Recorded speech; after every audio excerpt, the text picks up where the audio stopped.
All right. Welcome, THL, to another episode of After the Salt Settles. We are at THL Season 4, Week 3, SHL Season 1, Week 2. Y'all can press F for Yaxeron if you miss him. Got some new segments coming up tonight. As always, we're going to start with the SHL Week Review.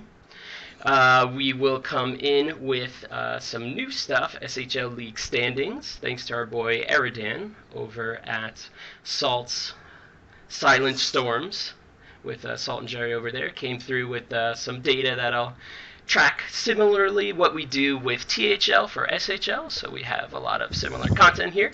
Moving into SHL Team Power Rankings, as always. Another new segment, the SHL Top Dogs is coming in, again, thanks to Eridan. THL League Standings, THL Player Power Rankings, THL Top Dogs. And then we're going to end with some Q&A. So that's what we have for y'all tonight. Salt, how you doing? I'm doing good, man. Doing real good. Good to have you as always. Thanks.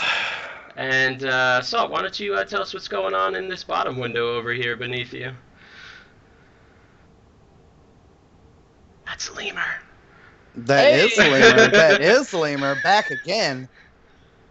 I am. I'm back, and I'm sticking around, apparently.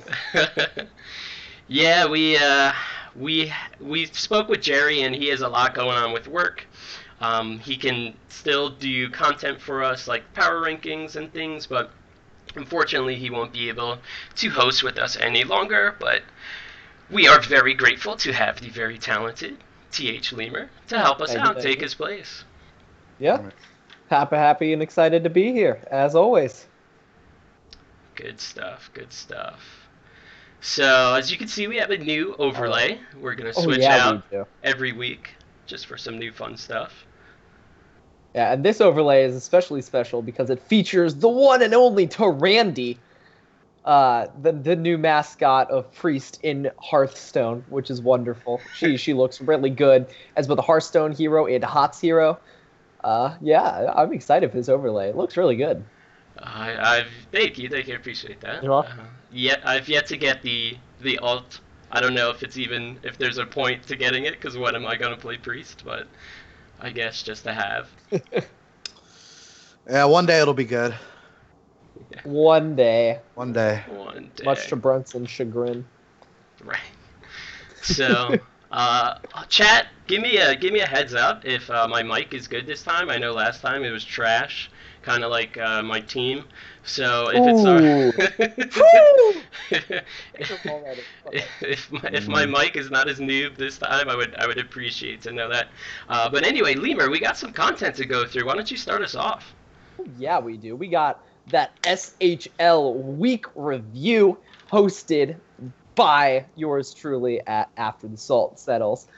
We are going to be starting at the bottom, as I generally like to do.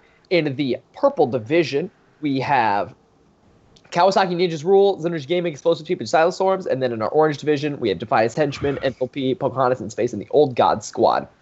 Now, what happened this week is that Silent Storms faced off against the Defiance Henchmen. So Salt's team was going up against the newcomers to the block, and they ended up taking them down in a pretty close series, with Salt winning 3-2, Eridan winning 3-1, and Jerry losing 1-3 over AO. Under AO, rather. In the Explosive Sheep Old God Squad matchup, we had Direst Bear sending Dunamis into retirement with a swift 3-0. We had Vegan Zombie, Nade's one and only name. So good. Taking on Eamon Wolf and going 3-2. And we have Owen Deffen, the captain of the Old God Squad, getting a DQ 3-0 loss to Bitbeaker. Feels bad, man. Yeah, Ouch. Definitely feels bad, man. That hurts your team a lot in the long run. And the short term as well. We had Zinnergy Gaming facing Pocahontas in Space. We had Trandador facing G-Nets and unfortunately losing 3-0. God's Gift tried to take on Mange, and Mange got him 3-1. And Dexter HS lost to Rogue JT 3-2. So a pretty good series from Pocahontas and Space in all, winning all 3 games, which is very important. Them and Explosive Sheep were the 2 teams to do that this week. Because in Kawasaki Ninja's Rule versus Enthalpy, Clobber took on D Lyman and went down 3-2. Del Caver went against the Anarchist and got him 3-0, sweeping the Anarchist, which is pretty nice for a newcomer. Anarchist is a great player. And then Merkin Pie faced off against Jim Philos and went up 3-1 over Jim Philos. So Kawasaki Ninja's Rule did take that series. So in a recap, Merkin Pie. Oh yeah, Merkin Pie, Merkin _ Pie. It's so close to Murloc Pie, like, oh man, almost the correct play. But all in all, in recap, we had Silent Storms winning this week, we had Explosive Sheep winning this week, Pocahontas in Space, and Kawasaki Ninja's Rule, which is very, very good for Kawasaki Ninja's Rule, especially over Enthalpy, who is projected to be pretty high going into this season. Yeah, man, a lot of good stuff. Any surprises here of what you guys saw for the results? Yeah, I mean, I'm still surprised that this is another, I think, for the second week that 3 teams in the purple division have won and only 1 team in the orange. And orange have won. So purple starting maybe to establish that they're a little bit stronger. I'm not sure. Yeah. But I mean, that's what it's starting to look like a little bit. Good to note that the 2 really hyped teams, Enthalpy and Pocahontas in Space, at least on my end, are both in orange. And Pocahontas in Space eked out a win this week, but Enthalpy lost this week, which is pretty surprising to me. But definitely, like I said, a huge boost for Kawasaki Ninja's Rule, as they needed a bigger win like that to propel them forward, because that purple division is going to look pretty competitive from what we've seen so far. Yeah, I think so. A lot of shaman bands, a lot of hunter bands, a lot of warrior bands, a few warrior bands. Yeah. Some classic stuff. We also saw 1 mage band and 1 druid band. So those are the 2 interesting ones that stuck out to me. Druid makes a little bit of sense, as Yogg was not nerfed yet prior to this. The mage band is very interesting to me. With vegan, it's also good actually to note that Vegan Zombie did bring priest and won, which is no easy feat. Well, they both bought. His opponent brought priest too. Yeah. Yeah, this is true. One of them had to win. That's how priest gets a win. Exactly. 2 brave souls. It was probably some double fatigue shenanigans into Cold Light Oracle for double lethal. Oh yeah, definitely. There's no way that game was just over super quickly. No. Yeah, it's really cool to look at SHL though, from my perspective, because we see so many different classes brought than we usually do in THL. We don't see a lot of mage in THL. We don't see a lot of paladin in THL. And right here, we see 3 paladins brought. We see 5 mages? No. Yeah, 5 mages brought. There was a lot of more diversity in SHL this week 3 than there was in THL, I think. For sure. You generally have a little bit more freedom in Last Hero Standing, though. So that's kind of why you see, a little bit more varied classes. A lot of people do like the Freeze Mage in Last Hero Standing, even though it's not very popular in Conquest. So that might be why we see a lot of blue here. Makes sense. Yeah. Zab asks in chat. Zab asks a really important question: how is nobody at THL beating the Silent Storm? Something's wrong over here. He had the point. Definitely a point. And wait, no, I was wrong. There's more than that. There's 9 mages, right? Yeah, there's a bunch, man. Yeah, there's 9 mages. Well, yeah, simple math will tell you there's 9. Lemur math will tell you there's 5. It's Indiana math. It all depends on what kind of math you're using.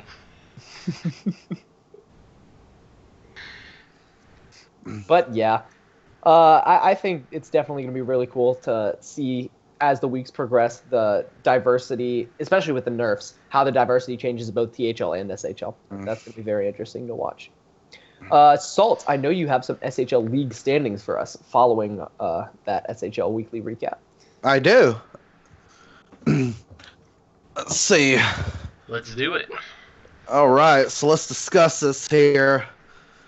So, first, according to the points, is Explosive Sheep. They have 20 points. Followed by the Silent Storms at 19. Pocahontas in Space at 18. Defias Henchmen have 17 points. We have the Kawasaki Ninjas Rule in 5th with 16 points. Yep. Xenergy Gaming is 6th with 13. We have Enthalpy at 7 with 12. And then we also have the Old God Squad in 8th with 7 points. Yep. A little bit different than last week. Explosive Sheep had a really good week last week, so they came back really good with their record to get all those points. Yeah. So it's shaking up pretty good. I mean, I also I love this graphic by Aradan. It basically tells us everything that we need to know. It has all the weak points spread out for us, the overall record of the team. And from what we can see right now, Explosive Sheep and Silent Storms both got 8 points in the first 2 weeks, which is pretty important, especially because with 3 players in the league, you're going to have a lower point value usually than you would see in THL. So every single point in SHL definitely matters just as much, if not more, than it does in THL. So it's definitely good for them and solid for them to both get 8. They had kind of a dip this week in actual points gained, but their record is still extremely strong for sure. And looking down the list, I definitely think Pocahontas in Space is obviously on the way up. They got their win this week that they needed. Being 14-9, they're only 1 game behind Silent Storms in terms of their record, and they are 1 point behind Silent Storms as well. And this entire top 5 is just a hugely close race. It's a 20-16 spread, which that's only 4 points between the first and the 5th team. Yeah, it's one guy winning, like Salt was about to say. So it's definitely really good to see this graphic and how things are going to pan out. So thank you to Aradan for making this. This is really cool. Yeah, most definitely. And I like what Kawasaki Ninjas Rule had the best 3 seed who hasn't lost. So if they can pick up, if they're 1 and 2 can do just a little bit better, then they'll definitely be really tough. Oh, you know what? It looks like I misread his graphic. So in chat he said, because I changed it to week 1, week 2, week 3, he actually meant that seed 1, seed 2, and seed 3. Yeah, I mean, okay. Okay. Same still kind of applies, right? Well, that's how I read it anyway, because we're in week 3 now and nobody's played yet. Yeah. Yep. Makes sense. That's my mistake. I apologize. I haven't. Yeah, that's my mistake. I changed the graphic. Aradan, I sent you an email. Check your email. I wanted to make some adjustments so that it fits our screen better, and so I misread your thing, so my bad. That's how I read it. I didn't even look at W1. Well, then if we're taking that into account, then it's the first seed or the 1 seed on the top 3 teams is definitely very, very strong. It's still, the 4-point spread definitely still applies, and it's really, really impressive. It's really good to note, by the way, that the 3 seed on Kawasaki Ninja's Rule has the most points on the team. He's pulling in 8. Very strong. That's really good, for them. Like I said, if they're 1 and 2 can step it up just a little bit more, then they'll be a real contender, and they're only 4 points out right now. So I mean, they're actually one win off of being tied for first. Yeah. So that's really good. All right. We're gonna go right on to the SHL power rankings, and I'm receiving word that the top 2 teams' loss counts are flopped, which means that they're flipped, right? Yeah, yeah, that's my bad. I'm really fucking these graphics up. Okay, anyway, going on to the SHL power rankings. In number 1, we got the Silent Storms. They continued what they started in week 1 with the win over Defiance Brotherhood. Like I said, Salt got a pretty key win, and Eridan also got a 3-1 victory, while Jerry unfortunately fell 1-3. But they have stayed number 1 on the power rankings because they are still in first place. They still won their series, and until they get beaten, I would assume, unless another team has like an immense week, they're going to stay probably right there. Number 2, we have a huge jump from Explosive Sheep, who got, after their week 1 win over the Old Gods squad, sweep over the Old Gods squad, actually. Beaker got the DQ over Odefin, which, again, try to avoid DQs when at all possible. If you think you're going to get DQ'd, just try to find a sub, email an administrator, email one of the board members, message us on Facebook, anything. We don't want disqualifications. They just put a damper on the season for everyone. But he got the DQ win over Odefin. And then Dyrus Bear got the sweep, which was super, super important, with Vegan Zombie also winning 3-1. In the number 3 position, we have Pocahontas in Space, led up by G-Nets and Timothy Sear.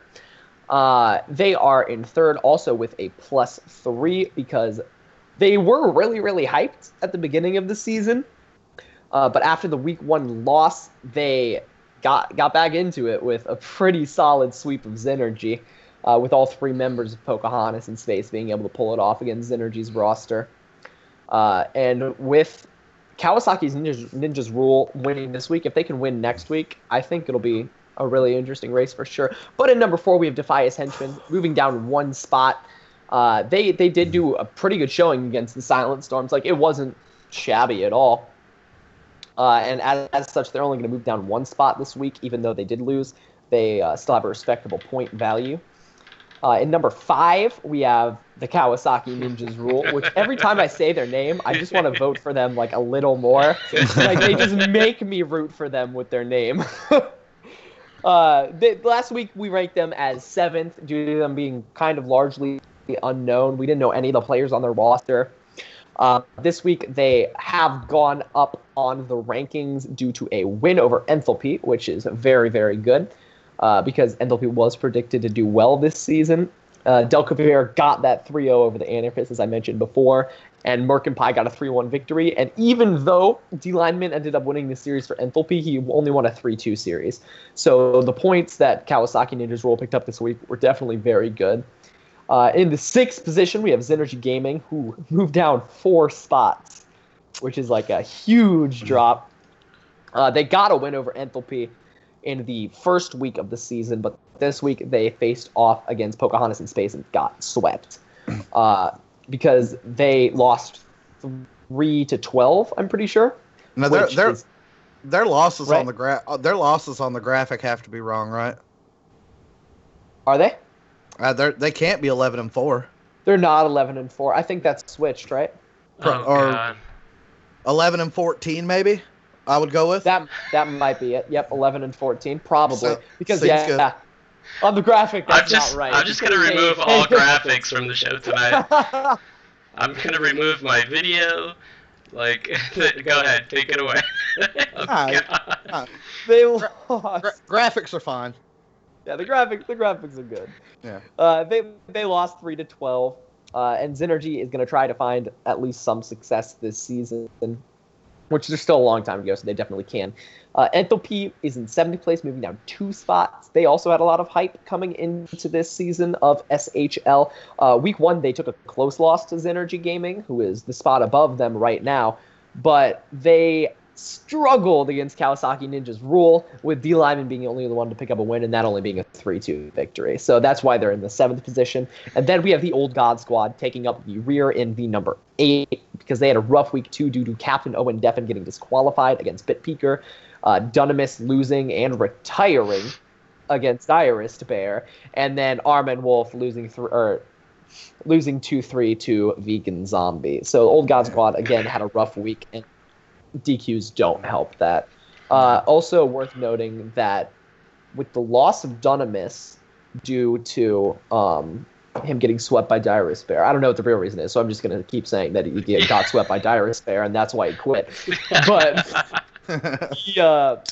without Dunamis, I'm very interested to see what they're going to do with that spot, because Dunamis is definitely a very good player. So it'll be interesting to see how they progress as this week and this season continues.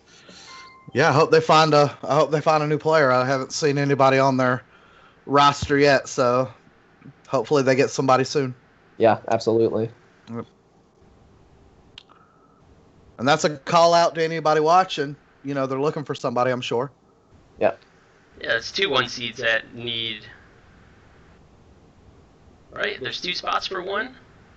Mm-hmm. I think so. Right? Alright, well, get in there, boys and girls. Yeah. Play some SHL. Cool. Last thoughts on power rankings? Salt? The power rankings look pretty good. I think that the Explosive Sheep is catching us. Yep. The only reason that they might not have been ahead of us after this week was because they were farther down after week 1. You know, give it a couple more weeks, and even if we both win, more than likely, you know, as long as they keep putting up, you know, good numbers, then they'll probably pass us. Yeah. I think that whole battle, like, in the first 5 spots is super interesting. Being so close. And everybody just, like, if they get a win or they get a sweep, they could just catapult themselves ahead by, like, a large margin. So it'll be super cool coming into this week and see who can actually do that. It should stay really close, though. I mean, like we were talking about before the show, with it being 3-player teams, it's really hard to, to get a dominating week, because even, our week this week didn't look as good as our week 1, but that, we had the same, 2 wins and 1 loss this week. It was just, I didn't pick up a sweep this week, and that made a big difference overall, making it look a lot closer. So, I mean, I think that the grouping's going to stay a lot closer. Yeah, I can definitely see that. Yeah. Which will be fun, it'll be fun going down, down the road. So, yeah, especially because it's so much more competitive for playoffs because of only 8 teams. Yep. Whereas in THL, it's still very competitive for playoffs, but it's the top 2 of each division get in. Which the top 2 of each division, don't get me wrong, there's more divisions, so there's more teams that are vying for the playoffs and more teams to play against, etc. in THL. But in SHL, it's going to be like a hard race, like Salt said, because of only 3 players and like the point values and how that lines up and everything. So that'll be super interesting, and I'm definitely looking forward to both watching it streamed due to the SHL stream that we had going on and just seeing it progress. Absolutely. I didn't catch the SHL stream. How did it go? Oh, it was good. There were a little bit of production value bugs, but sure. Yeah, but he's gonna get them sorted out. I know what that's all about. Faith in him.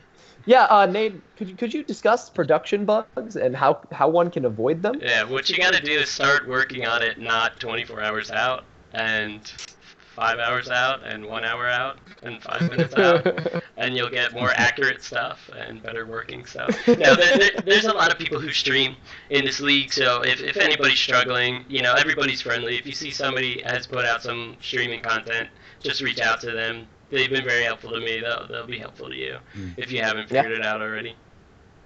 Yep. Absolutely. But yeah, it was an overall good stream and good content coming from him and the SHL players. Absolutely. Nice. Good. I need to stop saying absolutely. I think that's like 7 times now. Absolutely. Well, absolutely time to move on We're gonna piss our boy Aridin off a little bit more. Thank you again for putting together SHL Top Dogs. I did change your graphic a little bit with some colors and some sizing to make it more consistent with what we do for the THL Top Dogs. One thing, my mic is echoing. Oh no. Maybe it won't be anymore. So one thing that I did adjust is, like THL Top Dogs, we don't award DQ games won to the rank, to the points. However, we do award the series one. So things are going to look a little bit different from what you put together, as you can find in my email that I sent to you that you haven't read yet. So let's walk through this starting with the 3 seeds. So on the bottom, we're gonna see Bitbeaker from Explosive Sheep. Got swept by G-Nets, then won a DQ. So like I just mentioned, it adjusted where he stands in the ranking. But moving on up, we have Jim Philos. How do we pronounce his name? Jim Philos? I think it's Jim Philos. I like Philos. Let's go with that. You like Philos? Okay, let's go with Philos. If Salt likes it, you're in chat. Tell us. Then that's where we're gonna go. Ranked 6th in the 3 seeds, we have our boy Jerry Damage. Then tied for 4th place, we have Eamon Wolf and Rogue JT at 50% win rates. AEO coming in 3rd. Then Dexter Hearthstone and Merkin Pie topping out the 3 seeds. Now, Merkin Pie is someone who is new entirely to THL SHL. Dexter, I expect to see here. Actually, most of these guys here are very new. Rogue is doing very well in THL, so he'll probably improve over time in SHL. I would imagine. Plus, his loss to Vegan Zombie was incredibly close. It was a 2-3 loss as well. So I wouldn't say that Rogue's out of contention yet, especially with 2 weeks. Like, being put at 50%, he'll move up.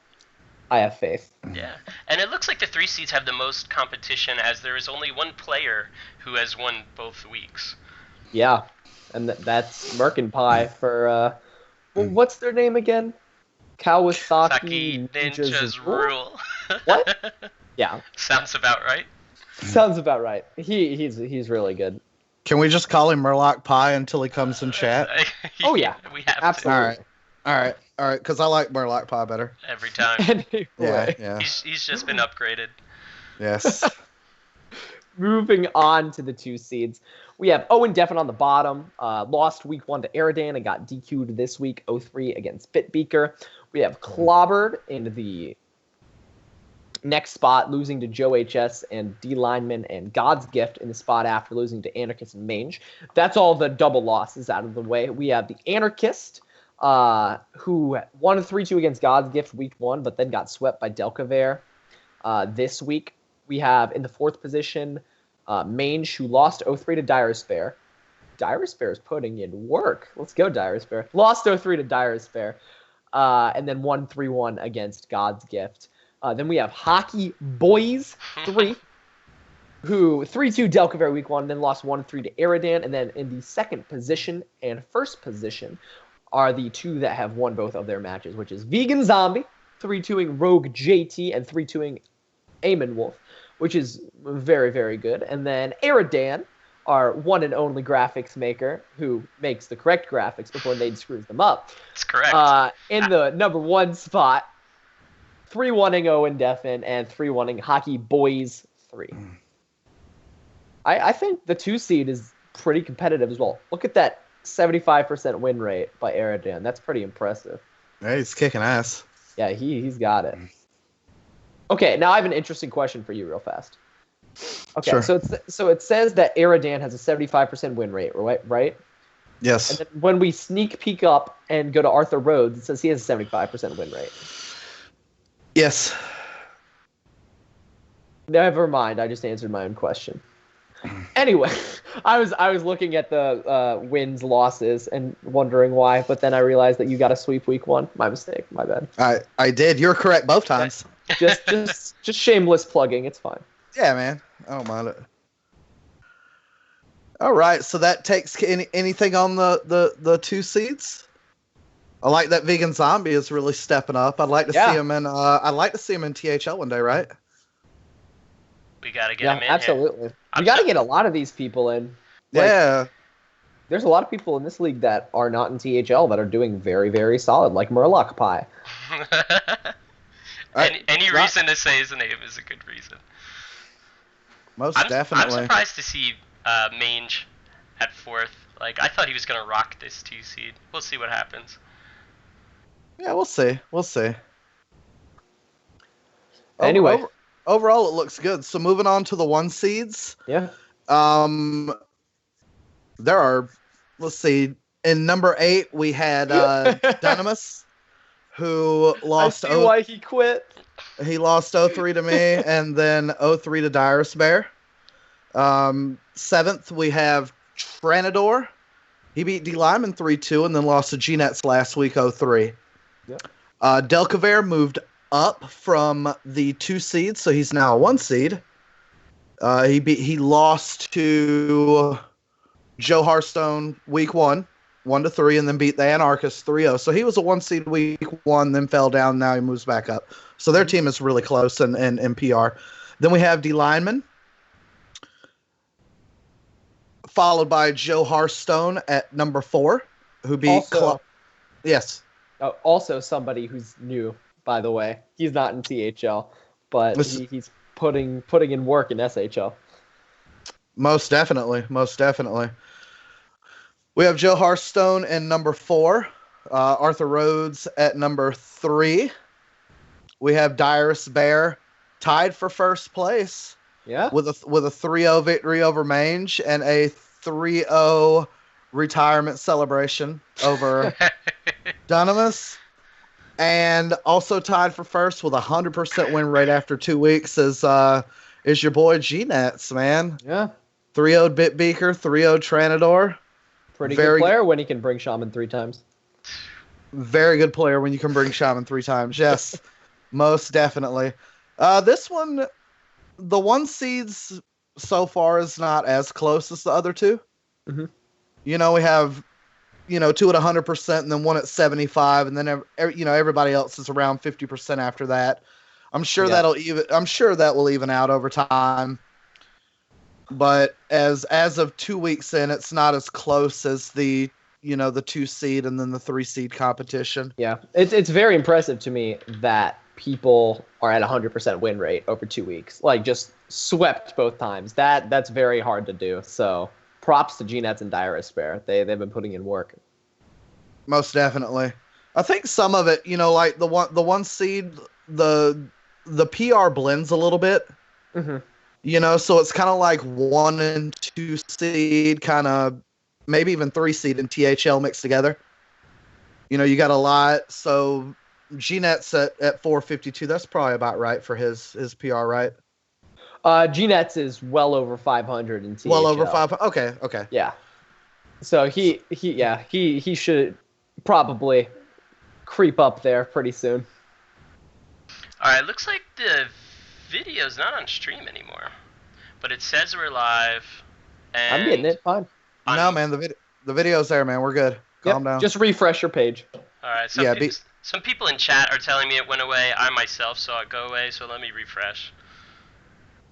Yeah, no. Because on it'll be all right. On my OBS, it looks good. Still streaming. No, yeah, it's good. And the interest, I guess, the most. Let's see. Did Bitbeaker move down 2 seeds over 2 weeks? I believe he did, if I'm correct. 1 second. I'm going to check that statistic because I'm interested. Yeah, because, he played G-Nets week 1, and then week 2 he got a DQ in the 3 seed. So he moved down 2 seeds in 1 week. Yep. Looks like it. All right. No. Actually, he was a 2 seed week 1 as well. G-Nets was a 419 week 1. Mange was the 1 seed going into poker. I gotcha. Okay, that makes a little bit more sense. Yep. All right. So that is your 1 seeds as far as win rate goes.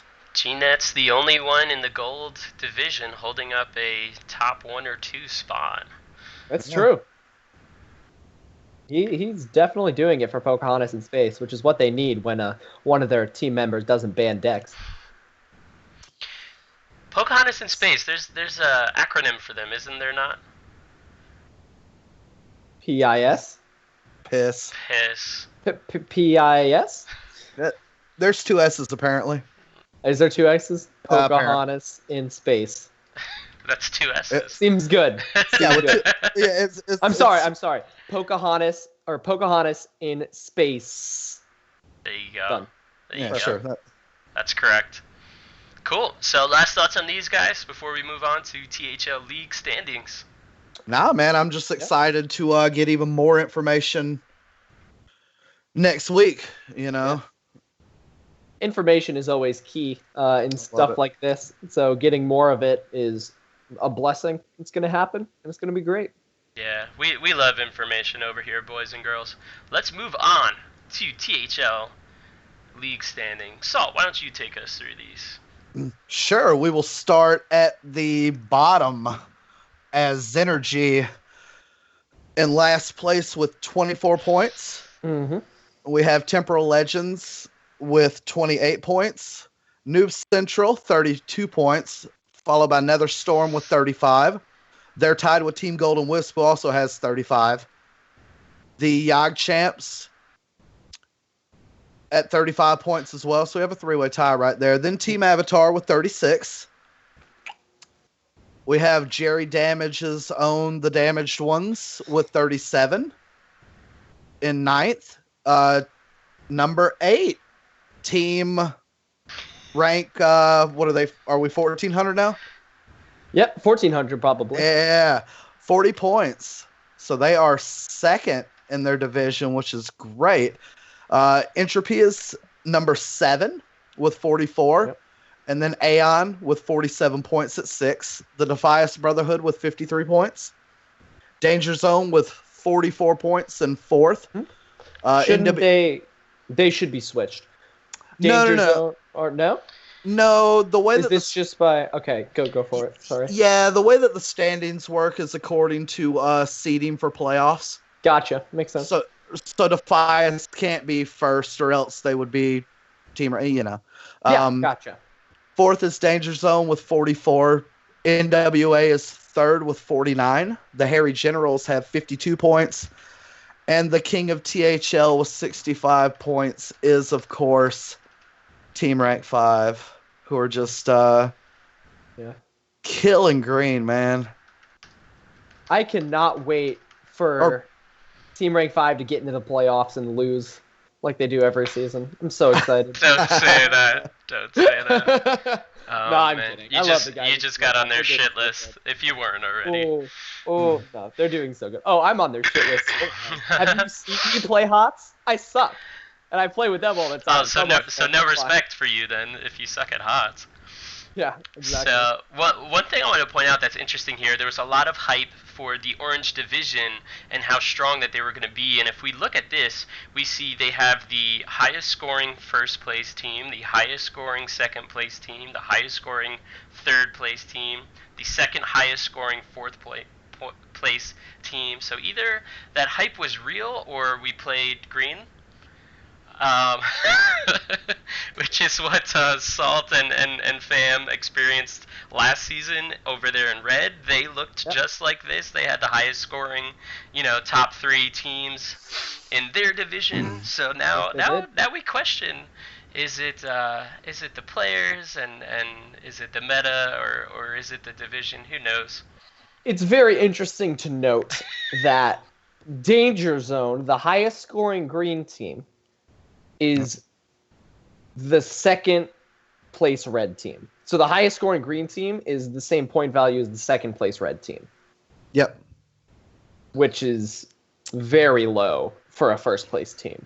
Feels green, man. Yeah. So playing into orange, green is kind of struggling. My own team obviously included.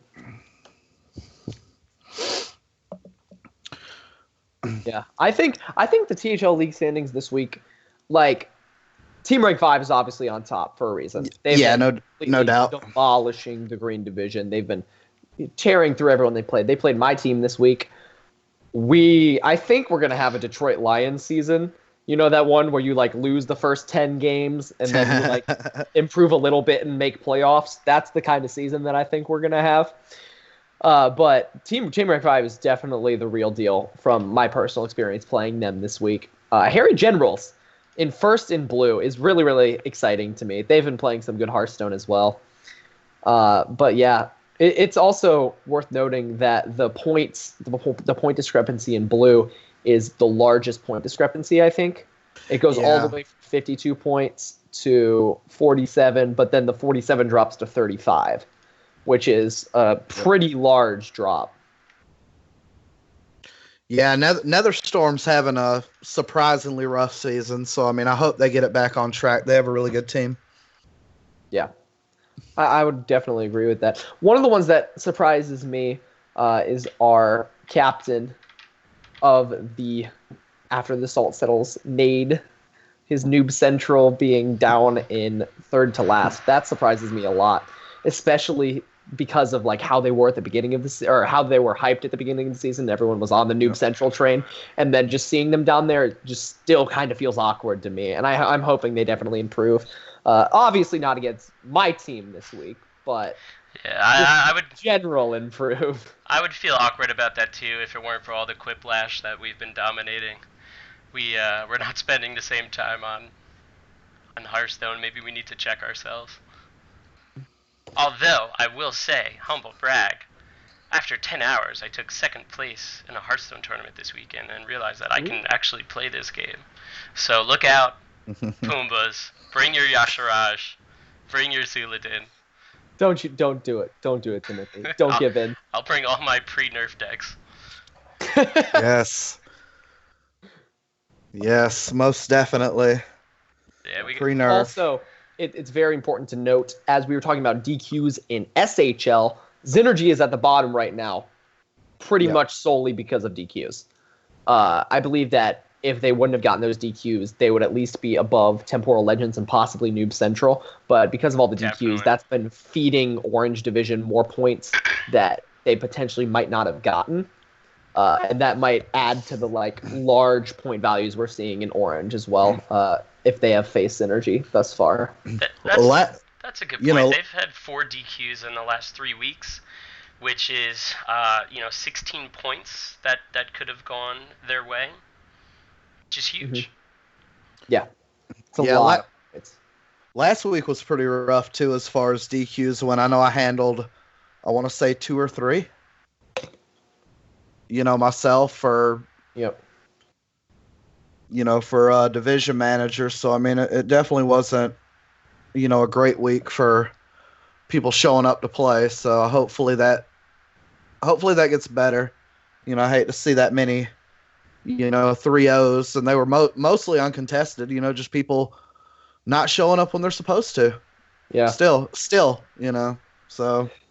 It's also good to note with that point, if your captain has not informed you already and you're on a THL or SHL team, there is a new system regarding DQs and how those are processed. If a player shows up or does not show up to their match at the scheduled time that can be proven by either chain of emails or Facebook messages or something that is screenshotted, clarifying a specific time, you should attempt to reschedule if your opponent has contacted you saying that time does not work for me anymore.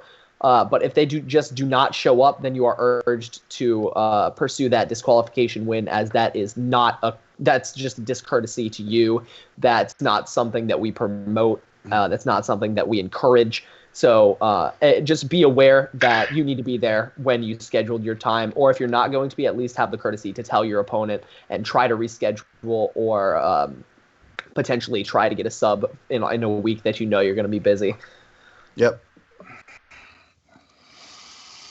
Most definitely. All right. Well, is that all we have on the league standings? Any final thoughts? I got only thing that surprised me, Harry Generals have really, we played them earlier, and they have really, continued to just put points up, to be 52 points. So they're going pretty strong. So I'm excited to watch them for the rest of the season since we won't have to play them again. So I hope they do really good. You guys are flip-flopping with entropy. That's going to be close throughout, I can imagine. It'll be fine. We play them in 2 weeks. It'll be fine. Yep. That's one that you got to mark for your calendar. It's going to be a good match. Cool. Yeah, it'll be all right. It'll be okay. It'll be okay. All right. Well, we're going to move on to the THL player power rankings. Let's do it. Brought to us by Jerry, right? Yeah. Yeah, Jerry Damage. He has been doing this for 2 seasons now, and we are moving in on it. And we see a familiar name at the top of the list in Jesus C. He was there last week, and he utterly thrashed me this week. Unfortunately, not being 10-0 as he probably should be. My Yogg won me the first game of the series. Pretty glad that nerf happened because it was a dirty win that shouldn't have happened. But he is still at the top of our player power rankings at 9 wins and 1 loss, looking for a repeat MVP season. In the number 2 position, we have one of my increasingly favorite players to both watch on the Facebook group and follow. He is a 5 seed, Dag Randolph. He has 9 wins and 2 losses. He hit legend last season. What? As a 5 seed, which is an incredible accomplishment that I don't think anyone could see coming from the 5 seed position. So I think the Harry Generals owe a lot of their success to Dag Randolph and how he's been performing in the 5 seed. Yeah, props to the Harry boys. Yeah, having a legend 5 seed player is just ridiculous. That's what every team dreams of. That's the crayon of the 5 seed. That is the crayon of the 5 seed. We got the Dag hype in chat as well. Yeah, he's been performing excellently, and it doesn't surprise me with his background in being a banker. That thought process and value and all that kind of stuff. It kind of goes along in the same realm of thought. So I'm not surprised with him being a great player at all. In the number 3 position, we have Slimsh, who is also 9 and 2. Is doing very, very well for Team Rank 5. Handed G-Nets his first loss of the season this last week, taking him off of this list. In number 4, we have Bork, who is a familiar face in THL, but hasn't really been on the top a lot these last couple of seasons. But he's doing very well this season, bringing in a 9 and 2 record as well. Adidas 5482 has a 9 and 2 record, as well as Aroy also has a 9 and 2 record. Both of these players have been performing extremely well. Aroy and Boom Boom Hall, the package deal, has been working out pretty well from what I can see. And Aroy himself is just a great player and is continuing to win. We see Zab in the number 7 spot with a 9 and 3 record, also doing extremely phenomenally for his team. Everyone on this list is doing awesome for their team. They're getting them all the points possible. They're getting all of the different info and everything on their opponents, and I would assume that the majority of these people are preparing a lot for their matches, which really shows in their wins-loss. Yep. In number 8, we have WW Los, who, as I predicted, has remained on the list. He is 9 and 4 currently, and I would expect him to keep moving up that list, being the priest expert for Synergy, or not for Synergy, sorry, priest expert for Vicious Syndicate. Vicious Syndicate, yep. At number 9, we have VendiClick, who is also 9 and 4, having a very good season in his own right. VendiClick is a great guy in Discord, quite a lot. Pretty good Hearthstone player, obviously, since he's on this list. Just phenomenal stuff so far. In the number 10, we have Rogue JT, who is 9 and 3 on Team Rank 5, and that's very, very interesting because that's 2 Team Rank 5 players, or 3 Team Rank 5 players that are on this list, which is crazy. 9 and 1 for Jesus, 9 and 2 for Slimsh, 9 and 3 for Rogue. They're just doing amazing. They're, like you said, kicking ass and taking names, right? Yeah. They're going off. Yeah. Just everybody on this list in general is amazing. Has been doing amazing. It's also worth noting that the majority of players on this, or not even the majority of players on this list, everybody on this list achieved a sweep this week. No, sorry, that's my fault. didn't achieve sweep this week, but achieved close to a sweep this week, with a few of them losing one game and then rarely losing 2 games. But these players are doing absolutely phenomenal. You guys have any thoughts? No, it definitely looks like we may eventually get all 5 members of Team Rank 5 on this list. That wouldn't surprise Team Rank 5. Team Rank, Yeah. Team Rank PPR. Team Rank 5 power rankings, yes. The competition is still stiff, however, as Jerry did mention that there were 26 names on the honorable mention who just 26. nearly made it on the list. 26 names. That's ridiculous. So everybody gets a trophy. Everybody gets a trophy. I'll get my participation medal for being 03. I'm okay. Nice. So those are. Saul, did you have something? No. I'm just, it'll eventually, of course, even out. We've got nothing but undefeated people, so towards the end of the season, it'll be more clear. But I do feel like we'll have quite a few Team Rank 5 members on the list by the end of the season. Yeah, 100%. Yeah. A couple Harry Generals on here too. I wouldn't be surprised if another one sneaks their way up. Oh yeah, absolutely. Cool, good stuff. All right, Lemur, thank you for taking a lead on that. Absolutely. We are now moving into THL Top Dogs. So, last time we just showed the top 5, but I did get some requests from some folks who wanted to see how they compare if they're not on that top 5 list. So we're going to go 1 seed at a time and show all 16, starting with the 5 seeds. So. All right. So I will go through the 5 seeds. Yep. Whew, there's a bunch of them. So I think what I'm going to do is I'm going to cover the top 5 real quick, and then we can kind of touch on the rest of them. Cool. At number 5, we have the Anarchist. He's having a pretty good season so far, 64% win rate. We all thought that that he would do really well in the 5 seed. We have number 4. We have Ziggy Sarah. I'm not familiar with that player, so she's a 5 seed on 1600 Dust. Yeah, and she's actually she's tied for 4th with the Anarchist. Yes, she is. Gotcha. Okay. Then we have Rogue JT. There he is. Number 2, we have Drudded. That's your boy. Mm-hmm. Right. And then first we have Dag Randolph himself.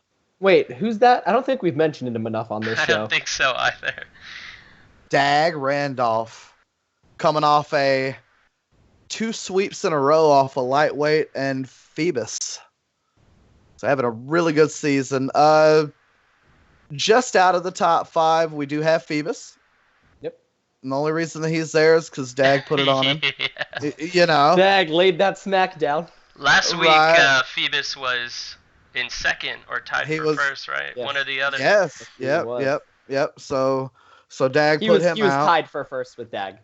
Gotcha. So if anybody steps to Dag in the 5 seed, then you see what happens, right? Yeah. I'd be surprised if some of the 4 seeds in the league could beat Dag. That's he's that kind of a Hearthstone player. I finished rank 1 4-star, so I don't want to play him. Let's see. We had Grim. Grim's at 50%. He got beat by Asana last week, who welcome back to the league with a 3-0. So she's whipped 3-0. She's 100% win rate on the season. So look out. We had Zabger in 10th, and Gemini also tied for 10th. Anything surprise you about the 5 seeds? I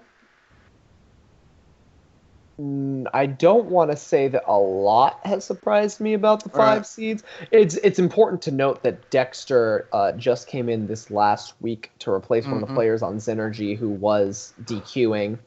Right. And so it'll be interesting to see how he performs this season. But as well as Asuna coming in, Asuna getting the 3-0 victory over Grim. But yeah, I think this is pretty cut and dry. We're going to see Phoebus and Grim probably sneak up on there at some point, maybe trade positions, but it's pretty close so far. The only outlier is Dag Randolph. Yeah, Like, yeah. he's just on top solidly. And we did have Gemini finally picking up a win. She beat Lightweight 3-0, so hopefully she's back on track after this week as well, after starting off pretty rough. Yeah, that's gotta feel good. Glad she's back in there. Yeah, yeah. It's a lot of RNG going on, man. Hopefully that's square, but I don't think so on the RNG in Hearthstone. Dude, you're telling me. Yeah. All right, 4 seeds. I'm going to do the same thing Salt did. We have Rock Base in the 5th position with a 67% win rate, losing 0-3 to Jesus C, but then double sweeping Josh Sampson and G-Kick. In the number 4 position, we have Raging Rhino with a 3-1 over Fez Sama, a 3-0 over Arcane, but falling 1-3 to Pink Samus this week.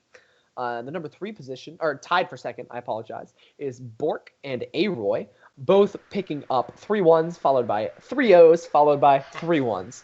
So they're having extremely solid seasons so far. And then, there's a common occurrence in the top 2 people. They've both beaten me by a lot. You're just handing out wins over there. Right? We got Jesus C in the number 1 position, 3-0ing Rock Base, 3-0ing God's Gift, and 3-1ing me. He has a 90% win rate, which is extremely impressive after 3 weeks of Hearthstone play. Yep. Other notable mentions, Pink Samus is on the rise after 3-1ing Raging Rhino this week. Raging Rhino was at the top of our list last week, if I am correct. And then Fez Sama and Swanky Tiger are just outside of the top 5. Swanky Tiger being a 55% win rate and Fez Sama being a 45% win rate. Important things to note moving down the list. Arcane THL was traditionally a very strong 4 seed, struggling a little bit at the start of this season. Another one to point out is myself. I suck. Moving on. Nah, you guys have any thoughts? I want to touch on that one, man. I'm surprised to see you down here because, last season when we did this after 9 weeks, I believe you landed yourself in the top 5 after 9 weeks of play, if not I was top 6. Yeah, so you had such a strong performance. So, it's a different game this season nearly, and it's really. We actually want to touch on that though, Nade. I have a pattern in THL, right? I came in season 1, I killed it. Season 2, I was terrible. Season 3, I was wonderful. Season 4, I was terrible. I was great last season, which means I am terrible this season, and I'm looking forward to next season. There you go. There you go. Really excited to face you guys this week. Keep on the terribleness. So, Salt. Yeah. Anything else interesting here to you? A couple of things. I mean, Lemur's record is a little surprising. He did play really good last season. The only other one, there's a couple. Lord Forehead had a really good season last season, and not quite, catching a break this season. The other one is Mr. Arcane THL. I know before the season we were, hopefully he gets it back on track. They were saying that he was overcosted on PR for 4 seeds. So, I mean, I really hope he turns it around and gets his game back on. Yeah. Also, just a real quick note. We have a very important announcement from the chairman of the league in general chat. He has decided to franchise tag Dag Randolph for next season. Just thought everybody should know that apparently he's not going anywhere. So nobody can get him? Boy. But what if Jedi if I has have made cookies? the franchise tag. Unacceptable. Unacceptable. Cool. Alright, so there's our 4 seeds for us. Let's take a walk through the 3 seeds, which is my territory. Well, as I flip-flop in and out of 3 and 2 has been my thing for the last couple of weeks. Couple seasons, which is actually a question. I think Vendi brought that up that we'll get to after this. But taking a look at the 3 seeds, in tied for 4th place, we have Gideon Echo and Comp with great win rates at 58%, which is crazy through, such good competition. Comp started off dropping 1-3 to Zab, but then 3-1 to Brunson, which anybody can do, and then 3-running Gideon Echo, which is a difficult feat. So good looks to Comp. Gideon Echo, knocking Cutthroat into retirement, starting off 3-0, going with a close series, 3-2 to Dirus Bear. Dirus Bear doing some good work in both SHL and THL, and then falling to Comp last week at 1-3. So those are our 4th place players. Above them, we have Cran in the 3rd. It's your boy Salt. Yep. 64% win rate, 3-0ing Jedi Ninja, 3-1ing Super Explosive Sheep, who's not having the best season the last couple seasons in a row, which surprises me because I know John's a really good player. And last week, falling 1-3 to Dark, which you can't get too mad about. But he's scoring points, and he's doing his team well. In 2nd place, Loaded Lux. Nobody should be surprised to see him here. 73% win rate, starting off with a sweep against Spiver, falling 2-3 to Red Marsh, really close one there, and then 3-0ing Brunson, which anybody can do. Moving up to the number 1 spot is Mr. Adidas, who struggled last season, but who's kicking ass this season. 3-1ing Alec, 3-0ing Jedi, 3-running Super Explosive Sheep, 82% win rate in the 3 seed. He's really putting on a good show here this season. Absolutely, he is. Jedi's just throwing these wins at him. You get a win. You get a win. Everybody gets a win. Oh, man. So, some things to note. Smoke Salmon has scored as much points as the bottom 3 in the top 5, but he just is, losing a little bit more and giving up more points to his opponent, so he's coming in at 6th. One thing that I was mostly surprised about, which maybe not too many people are otherwise, is Loch Ness H in the last place. I got to know him, Henry, last season through SHL, and he was a solid player. He's a legend player. He's just not having any luck this season. Falling 3-0 twice in a row and then 1-3. That's a huge surprise for me there. Definitely is. Another thing that surprises me on this list in general is that Loaded Lux is, again, at the top of the 3 seed list when we know that Jesus and Rogue and Slimsh are all very close to the tops of their list and are all on the player power rankings for THL. So apparently the only one semi-underperforming on Team Rank 5 is MV Parker, and even he is 3rd on his list. Yep. So it's insanity. How good it really is Team Rank 5. You have to take that into account when you're looking at this, because it's mind-blowing to me how Mange could pull together a squad like this and be this successful so fast. If you look at the 3 seeds, do any of the top 5 belong in the 3 seed? Yeah, good point. I mean, it's like even Crayon, I think would play just fine in the 2 seed. Yeah. We play all the time, and he plays really good. Loaded Lux, obviously, Adidas, great player. Same thing with Comp and Gideon Echo. So I mean, I think the top 5 are definitely probably playing above their seeding right now for sure. Yeah, I would agree with that. Yeah. Definitely. I'm happy. Go for it. Sorry. I'm happy to see Smoke Salmon and Alec are finding better success this season. Actually, I think Salmon did okay last season as well, but I know they're very strong players, and it's good to see that reflecting in their stats and the points that they're scoring this time around, because last season wasn't as nice people to them. No, it was not. That's for sure. Yeah, as brought up in chat, maybe the team rank 5 success could be attributed to who they're playing? Strength of schedule, maybe? I think so to an extent, but I also think that the top 4 players on that team could all do well in the 1 seed. Nah. I think that the argument against that, as far as even if you say that, that who they're playing is not as good, they're not winning close. You know what I mean? There's no, 14-13 or whatever wins. They're blowing them out. So even if, the strength of schedule's not, the greatest, the matches aren't close. So, I mean, I don't really think that doesn't really hold a whole lot of weight, Yeah, I'd like to knock that argument. You got great players playing great Hearthstone, and that's why they're doing great. It's as simple as that. Yep. Yeah, absolutely. All right, so moving on to the 2 seeds. At number 5, we have Markshire. Number 4, we have Top Hat Demon. Number 3 is, tied for second. Is MV Parker. Myself.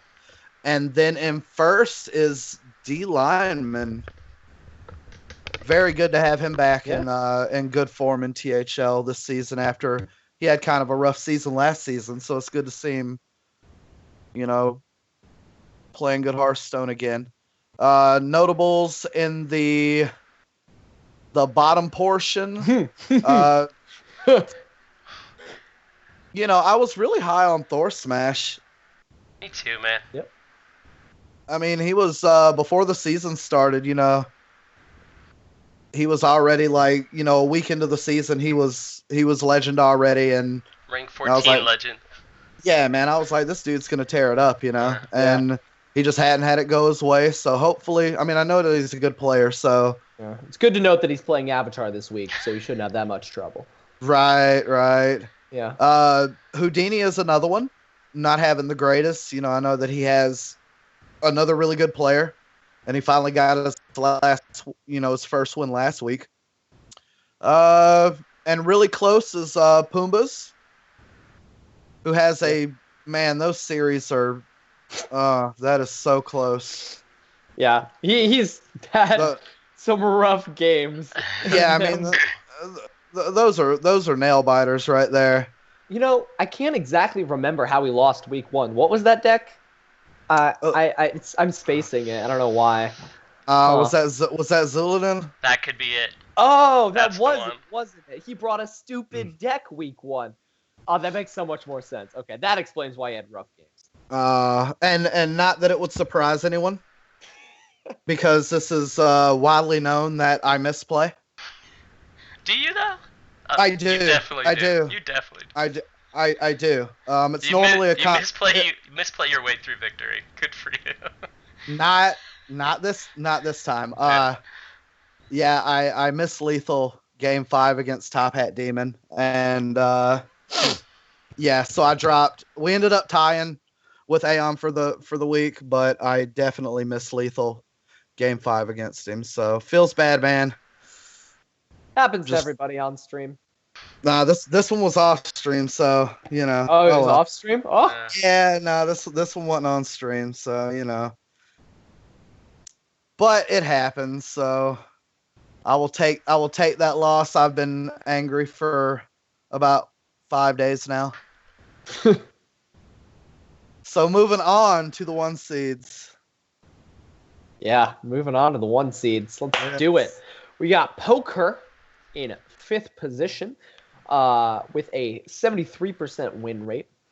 We have Vendy in the 3rd spot with a 69% win rate, as well as WW Los in the 3rd position with a 69% win rate. All of them getting very notable victories. Zab is in the 2nd position, which is very, very both, I don't want to say surprising, but very, very welcomed by me. Zab is a great player, definitely deserves to be up here in the 1 seeds. With a 3-1 over Comp, 3-2 over MV Parker, and a 3-0 over Ray C, who we will touch on in a moment. And then Slimsh is obviously the number one seed with a 3-1 over Ridiculous Hat, 3 over Drew Man, and 3-1 over G-Nets, giving G-Nets his first loss of the season. Notable people, Bites has beaten Pumbas and Yalo, and moved up into the 1 seed position, only losing 2-3 to Ridiculous Hat, who pulls up our 7th position, only losing 1-3 to Slimsh, while 3-0ing Ray C and 3-2ing Bites. Nobody cares about G-Nets, so moving on, we see the 2 that surprised me a lot are Ray C in the very bottom of the list of 1 seeds this season in THL with only a 27% win rate, losing 0-3 to Ridiculous Hat and 0-3 to Zab, while squeezing out a 3-2 victory over Yalo. That is extremely surprising to me, as he was a very high acquisition this season and highly sought after by Noob Central.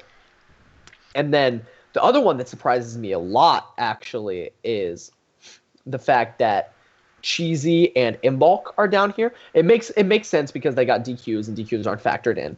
But I think that if they actually get their matches played, they will win a lot of the time. But Imbolc did 3-0 Cheesy, but then lost to WWLOs this week, while Cheesy got the DQ this week. So I would look at them two to possibly move up in the coming weeks, just because of the DQ like kind of messed up where they would be on this list. 100%. But yeah, I think Racy is the big story here. Yep. It's good to see some green up top this time. Yeah, I agree. Like, they're all up there. Yeah, we got Zab and Vendy up there. Ridiculous Hat, G-Nets. Green Division 1 seeds aren't slouches. That's for sure. No, most definitely not. Most definitely not. I'm a little surprised Doctor Who is as far down as he is. Yeah, I as well. You know, but that's what a DQ is gonna do. You know, I don't think I know anybody with a DQ who does well on these lists, unless you have something like last season where you have 9 weeks worth of data where a DQ is not gonna set you off too much. Mm-hmm. Yeah, it's also incredibly important to note that Zab started as a 3 seed. Yeah, then a 2 seed second week, 1 seed this week. But if he could 3-0 Ray C, then that means, you know, he could roll with the punches up here. Yeah, that's true. For sure. Yeah, it's just going to be surprising until Ray C starts winning that he's at the bottom. Being the quality and caliber of player that he is, it's hard to believe. We'll see as the weeks progress where this list goes and where all the other seed lists go, because as we've said before, more information is definitely a necessity for lists like this. So as we compile more data and get more information, these are going to become a lot more clear. Yeah, this graphic is also not accurate as well, guys. This one? No, it's got the correct. G-Nets has the correctest 3-2 over Hambowen, but on Hambowen's line it says that he lost 0-3 to G-Net. So Hambowen should have 2 more wins, which would bring him up to tied for 8th, probably, or at least 9th. Yeah, it would be tied for 9th, right? Yeah. Let me fix that real quick. Okay, tied for 9th, right? We're getting fact-checked like Donald Trump over here. My gosh. Man. Hey, these players know they're like, hell no, I didn't lose 0-3.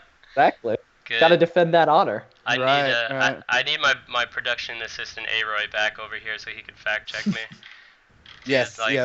When you have 16 teams with 5 players each and data for each of them, and I gotta do it fast, I make a lot of mistakes. Not making excuses, I suck at this is the reason. And the top five's pretty accurate. Yeah. Cool. So yeah, I mean we have the top 5 of each seed separated out. If you made this list, good work. You guys are kicking ass. Keep up the great work. Let's see, 90% tops the charts. Damn. Yep, 90% is the highest that there is, and that would be Jesus C. Yeah. And then we actually have a handful at 82%, so we got some competition here. Yeah. Yeah. We see the 1 seed holding down an 82. The top one seed Slim's holding down an 82%, and Adidas is holding down an 82%, and Dag is holding down an 82%. So those seem to be like that's the corner statistic for being number one in your division right now. Jesus has just put a little bit above that at the 90%. And the 2 seeds are looking really competitive, with the lineman only holding a 62% win rate, which is a whole 20 less than 82%. Yeah. Which I think we looked at that last week, and it was very middle of the road for the 2 seeds. So I think we're just over here trading wins with each other every week. So yeah, Yeah, it's interesting to note that, like Dag pointed out, almost his entire team is up here. Mm-hmm. Of course, Team Rank 5's entire team is up here. Yeah. You guys have a lot of representation too, Salt. Yeah, I think we've got 2. Never mind, 2. No, we have 3: Drudded, Crayon, and myself. Yeah. Mm-hmm. Yeah, man. I'm telling you, man. I've been talking up Drudded for a couple seasons now, and he's doing really good this season. Yeah, So that was a great find at 100 PR, right?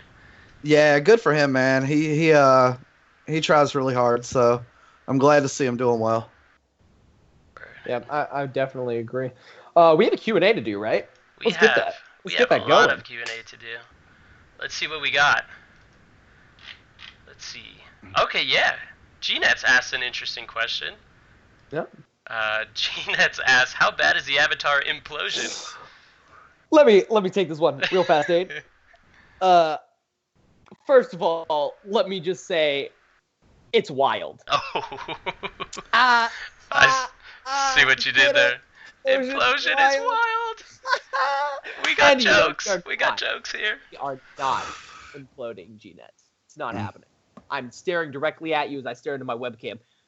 We are going to come out of this strong and tall. Strong and tall. And better than the Detroit Lions do every season. Oh, gosh. That is my promise. It will happen. We There just you got to go. practice, give it time. Nice. Oh. So you heard it here, boys and girls. Yep, But- G-Net's quit. That's it. He's out. Done. Yeah, he's done. Oh, man. Let's see. Our boy Zab asks, is Yogg still hot? Salt? Yogg's fine. Flamer? What did I do? Is Yogg still hot? Is Yogg still hot? Yogg's fine. Yogg's fine. There you go. Yogg's fine. Yogg's fine. Moving on. How bad? You got more to say? Can't really say anything about that, right? That's all that needs to be said. Yogg's fine. I will one last note. I lost to Yogg the only 3 times that I saw him today. Oh, God. Yogg beat me like a drum. So yeah, all right. Moving on. You know what? I think this one's good for you then. Tom C. Lash, that's Adidas, correct? Asks, if Yogg still fucks you, does it feel any better knowing he was nerfed? Salt. It feels the same. No, I mean, you only play Yogg when you're about to lose. So either you lose or you win. I mean, it's not, it essentially does the same thing that it did before. It's not like you'll ever play a Yogg 2, on a favorable board unless you're an idiot. So, every time he fucks me, it still feels fun. Realistically, I think just knowing that it is nerfed makes it a lot worse for you if you lose to Yogg, because you're like, okay, why couldn't he pull Twisting Nether? Why couldn't he have power over, or why couldn't he have, killed himself in any way whatsoever? It just makes you feel way worse about it. Because it's even more of a chance that he kills himself. Or it's the same chance that he kills himself, but that's the increased thing that people used to play him for, was to get a board clear. But now if he board clears, he just stops. So I think it feels a lot worse, right? Now instead of board clear, he clears your opponent's board, and then he puts 7 minions on their own board. Yep. Salt thinks there's a new formula. He thinks there's a new formula. Yeah, that's it, man. Oh, man. What else we got out here? Ooh, I see one that I'd love to take. Go for it. How bad must have Direst Bear kicked Dunamis' ass to send him into SHL retirement? Well, I'm just going to tell you, Justin Black, a.k.a. Dunamis, that Direst Bear has just this overwhelming presence within a game of Hearthstone that you play against him due to you constantly second-guessing everything about your life, your happiness, and just your soul in general as you watch the rope burn away every single turn of the game. So I completely understand why you retired after getting 3-0'd by Direst Bear in what I'm sure was a 2.5-hour series. In all reality, though, Direst Bear is a fantastic Hearthstone player, so he just demolished him. Dunamis is out of there. He's retired from SHL. Dunamis, you got whooped. Feels bad, man. I like our own Slimpsh's question. Let's do it. Which is THL is a format that rewards submissions of classes with flexibility. Charge has been changed to the point where OTK Warrior cannot exist. Can this allow Paladin and Priest to some extent to have better chances? Does Rogue become more of an attractive option with the above and even without the above? Basically, can the lesser submitted 3 classes see higher submission frequencies after the change? I'm gonna say no. Why? Because Priest sucks. People can't play Rogue good enough except for a few people in the league. And the same with Paladin, man. You know, like I only know a couple of people that, you know, Slimps was really high on the anything Paladin. D. Lyman played it quite a bit. I don't think a whole lot of other people, you know, played it a whole lot. So I don't think it being a little bit better is going to justify people bringing it more. Yeah, I have some thoughts on this question. But before I address that, I'd just like to address the fact, would you guys consider Dunamis to be Dunamis? Yes. That one came right out of the mouth of Eridan HS and cracked me up so much. He provides the best content to the show. There's a perfect example. He provides the comedy. He provides everything. It's fine. Anyway, moving on to the question. Well, I pretty much agree with what Salt said, for sure. The lesser submitted classes, like in general, just all the lesser submitted classes are all going to have a chance to kind of work their way back into THL lineups depending on how the meta shifts and how the meta transpires, especially tournament meta. As we all know, ladder meta is different than tournament meta because when you know what classes your opponent is bringing, you can specifically prep for that. And that's why I believe like Paladin especially has a niche placement in a lot of THL matches with the bigger decks getting nerfed, as N'Zoth Paladin in and of itself is still a pretty good deck.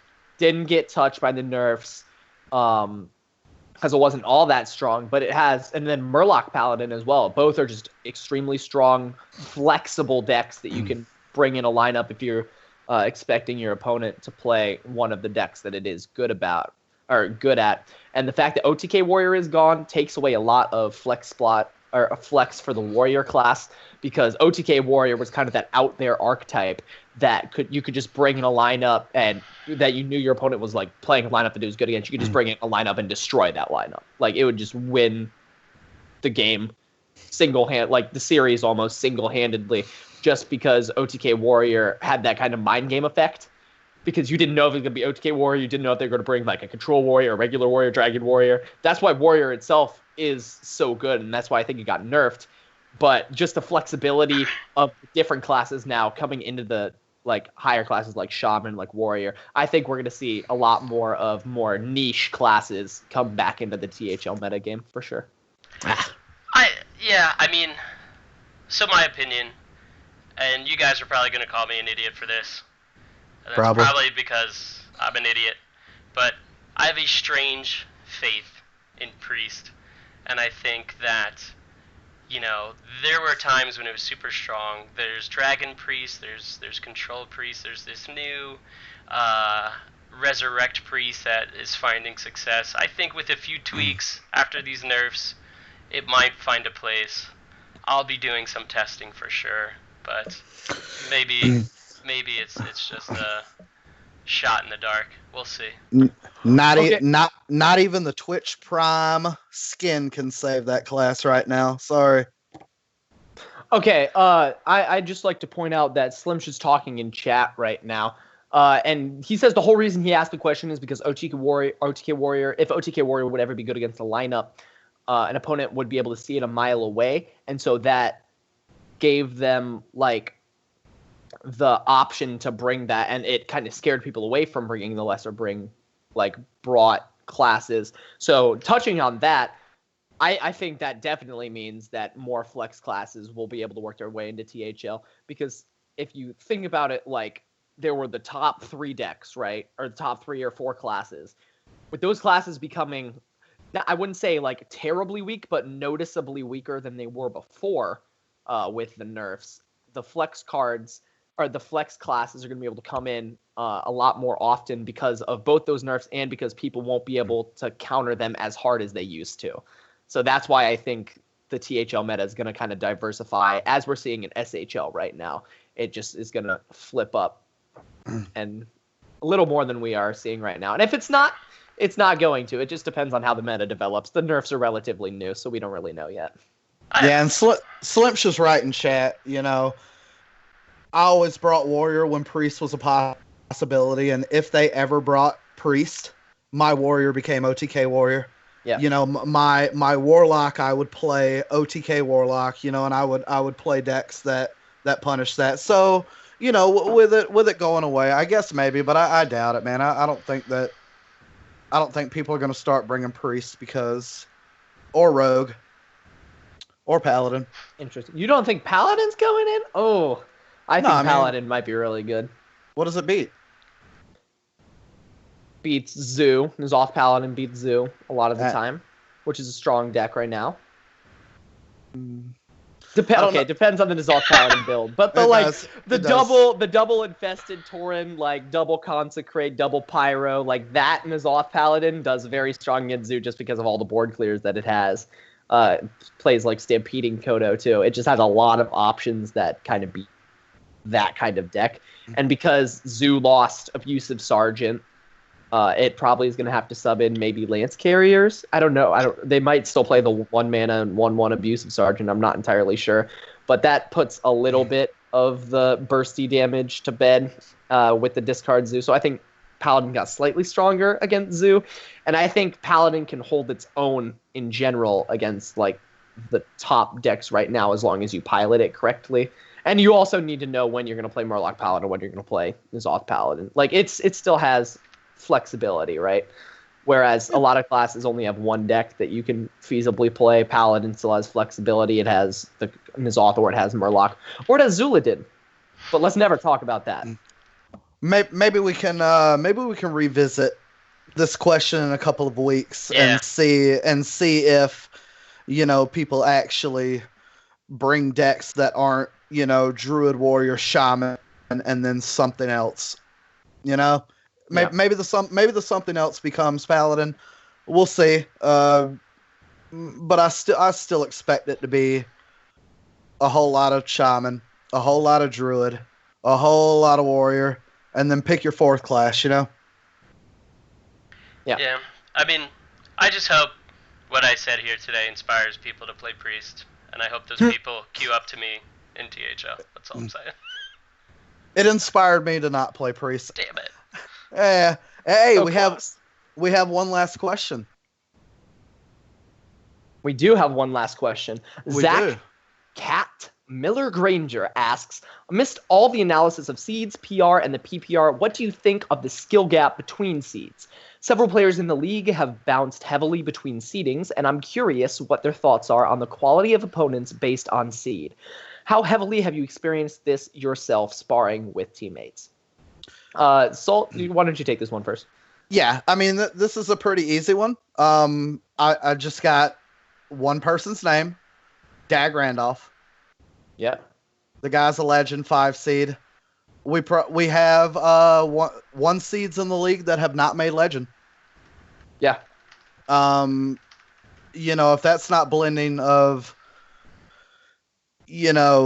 skill between the seeds, I don't know what is. Mm-hmm. I mean, I feel like all of the seeds, everybody has the cards. Everybody plays pretty good. Over a long run, you would have,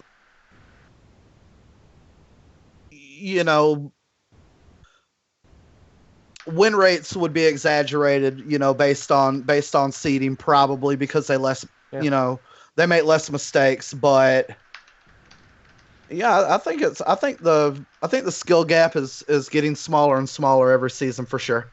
Yeah, I would agree with the skill gap is getting smaller. I think the skill gap especially is getting smaller in the 1 to 3 seeds.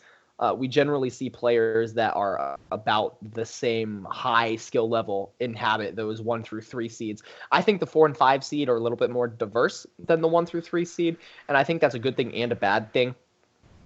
Because a lot of the time players will get matched up with people that are simply better opponents, like Dag Randolph, like you said. It's just like, Right. In the 5 seed, he's a dominator. He's made legend. He is consistently winning. Everybody who goes up against him is going to be scared because he is above what is expected and like thought of as a 5 seed player. And I think that's one of the things that kind of blurs the line a little bit is the expectations of the league on what each seed means. Because we don't really have a set in stone, this seed has to be this PR, this seed has to be this PR, this seed has to be this PR. So because of that, the whole league in general is just kind of a pool of you don't really know what you're going up against. Players that have been in the league for a long time, you're going to know what kind of player they are. Like myself, usually my opponents are going to come into my match knowing how I play, knowing like my general performance and how it usually is.